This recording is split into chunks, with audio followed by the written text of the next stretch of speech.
Hello boys and girls, it's certainly been a minute, huh? I know I said I was going to upload more regularly, turns out once a year is what regular means. So I thought I would bring us back, kicking off FIFA 23 strong with 7 things that changed in FIFA 23 that weren't the case in FIFA 22. Starting off with chemistry.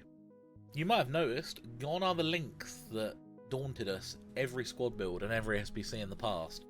Now, chemistry is simply derived by the players in the team. So here you've got Prem players mixing with Italian League players all over the place. Previously you would have had 7 chem. As you can see, this team's full chem. They've all got the 3 little chemistry, I don't know, diamonds we'll call that, on each player. The reason for this is chem is now derived from the amount of players you have either matching nations, leagues, or I believe club. The stronger the link, the easier it is to get the player on full chem. If the link is weaker, it becomes more difficult. Kind of how you're used to. So Dyer here is on 3 chem. He's got a strong link to this right mid. And he's also got a bunch of other Serie A players that are just giving him chemistry. However, if we were to switch him out for a different player from that league, such as... wrong league.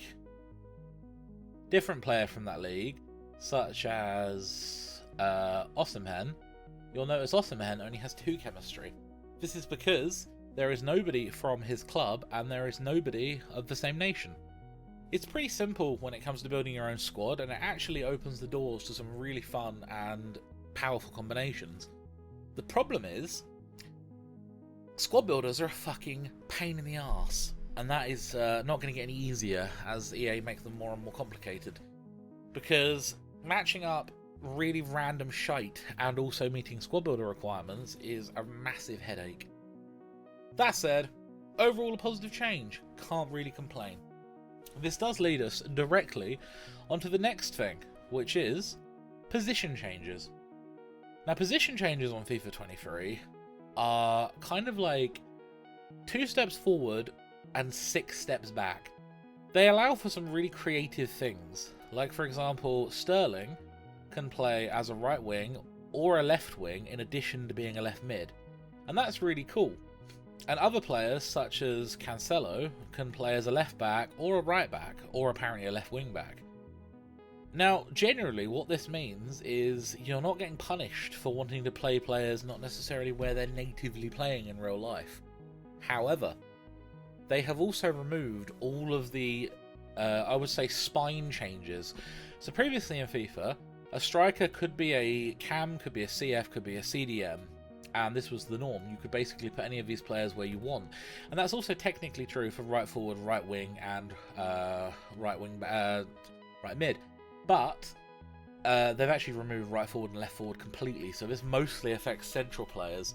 Now what this means is that you can get situations where you might have a really cool player that you want to use as a cam, like Roberto Firmino, but he's now hardlocked to only playing striker.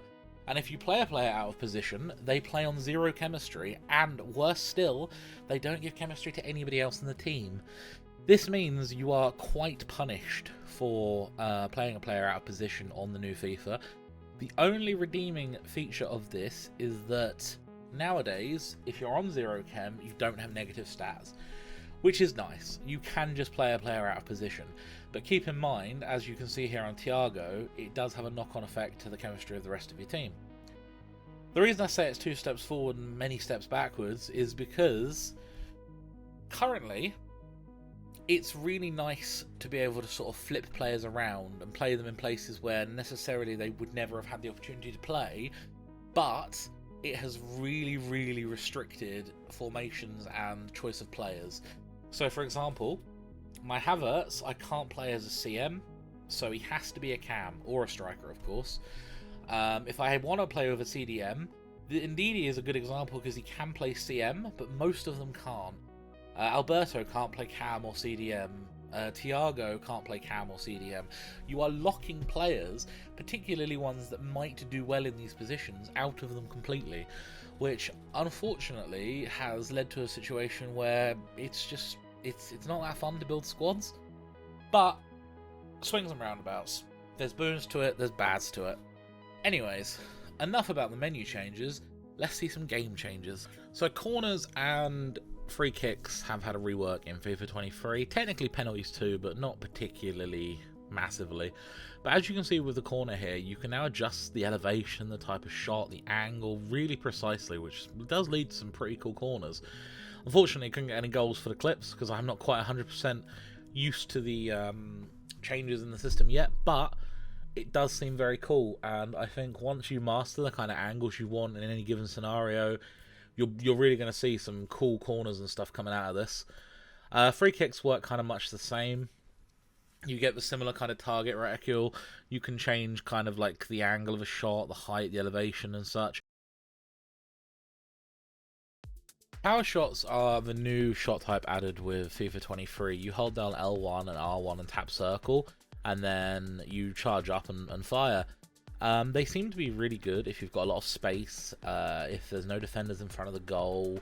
Generally, if you've got time to just line up the shot, that one was a bit shaky, but it still went in. I think these are very cool, and I think they're going to be quite interesting to see how they're used throughout the game. But definitely don't use them if you have defenders in front of you, just in general if your opponent has time to react, or you'll be wasting opportunities.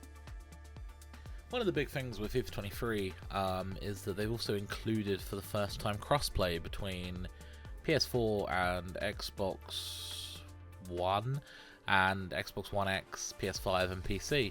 This obviously being new gen. You can kind of tell this if you look at the little symbol next to a person's name. You can see in this game both of us are computers. This could be a console symbol if it's an Xbox or a PS5.